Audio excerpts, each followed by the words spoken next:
Alors aujourd'hui, nous allons parler notamment des cas de dénouement du contrat d'assurance vie, plutôt des cas de dénouement positif. En effet, dans le contrat d'assurance vie, le souscripteur a le choix de récupérer son capital en intégralité via un rachat total. Il peut décider de faire des rachats programmés tout au long de sa vie, ce sont des rachats partiels programmés. Il peut également décider de transformer son capital en rente. Il peut également décider de prendre une partie de son capital, par exemple 40%, en rachat partiel, et puis quelques mois après, les 60% restants, de les dénouer en rente. Et donc vous voyez qu'il y a une souplesse dans les dénouements du contrat d'assurance vie. Cette souplesse n'existait pas avant avec les ancêtres du plan épargne retraite. Alors quels étaient les ancêtres du plan épargne retraite? C'était le PERP, plan épargne retraite populaire. C'était également donc plan épargne retraite populaire pour les particuliers. C'était également les Madelins par exemple pour les professionnels. Ces deux contrats, je vais prendre l'exemple de ces deux contrats qui étaient très populaires, avaient des cas de déblocage du capital qui étaient très encadrés par la loi. Les cas de déblocage étaient uniquement en cas de liquidation d'une retraite, ou alors suivant 5 cas très exceptionnels, comme par exemple la fin des droits au chômage. Mais ça voulait dire qu'il fallait attendre la fin des droits au chômage, ou alors le décès d'une personne ou d'un conjoint.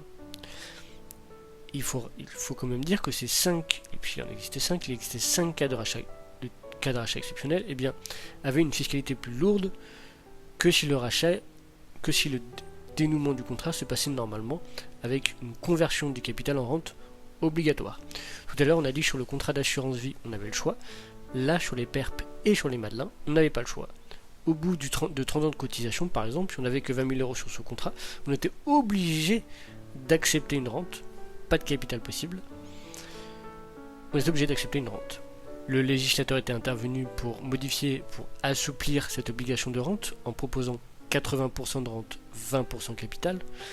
Et puis vers la fin, avec la multiplication des réclamations concernant les petits PERP et les petits Madelins, il avait cédé sur les capitaux qui étaient inférieurs à 2000 euros. Et là, il avait donné la possibilité aux souscripteurs de PERP ou de Madelins qui n'avaient que 2000 euros maximum sur leur contrat de récupérer l'intégralité en capital.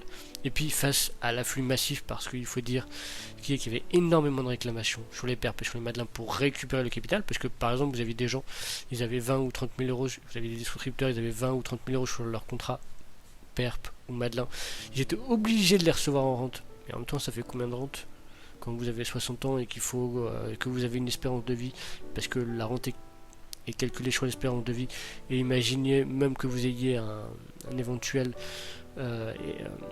une réversibilité éventuelle pour votre conjoint, mais les gens y touchaient quelque chose comme 60 euros par mois avec un capital de 30 000 euros par exemple, et donc ils commençaient à se rebeller, et donc le législateur est intervenu, et c'est pour ça que nous avons eu la loi Pacte. La loi Pacte et le plan épargne retraite qui en découle depuis 2019 permet aux souscripteurs déjà de PERP et de Madelin de transférer leur PERP et leur Madelin sur le plan épargne retraite, et il permet aux souscripteurs de plan épargne retraite, une fois la date de retraite arrivée, de sortir soit en capital leur contrat, soit en rente. Et donc par exemple, si vous avez quelqu'un qui a 30 000 euros sur son plan épargne retraite, il aura le choix de tout sortir en capital ou de tout sortir en rente.